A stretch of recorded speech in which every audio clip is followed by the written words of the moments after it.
Hello everyone, কেমন আছো সবাই? আমি ক্রাফটিং সাথী আজ এসে গেছি আরও একটা ভিডিও নিয়ে। তোমরা সবাই জানো সামনেই রাখি, তাই আজ আমি কিছু রাখি বানিয়েছি, সেটাই তোমাদের সাথে শেয়ার করব। তো চলো শুরু করা যাক। প্রথমেই আমি একটা থিন কার্ডবোর্ড নিয়ে নিয়েছি, সেটাকে গোল করে কেটে নেব।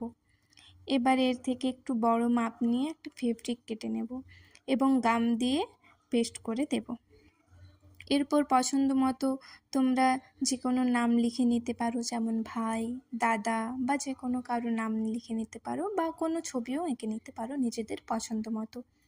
তারপর সাইডে পমপম লেস লাগিয়ে নেব আর রাখিটা বাঁধার জন্য থ্রেড লাগিয়ে দেব। আর সবশেষে ফিনিশিং টাচ দেওয়ার জন্য নিচ দিয়ে পেপার বা ফেব্রিক পেস্ট করে দেব। ব্যাস, আমাদের হ্যান্ডমেড রাখি রেডি। সবাই জানিও কেমন হয়েছে। ভালো লাগলে অবশ্যই একটা লাইক করে দিও, আর কোনো ভুল ত্রুটি থাকলে সেটাও অবশ্যই কমেন্ট করে জানিও, আমি শোধরানোর চেষ্টা করব। সবাই ভালো থেকো, দেখা হচ্ছে নেক্সট ভিডিওতে। Thank you.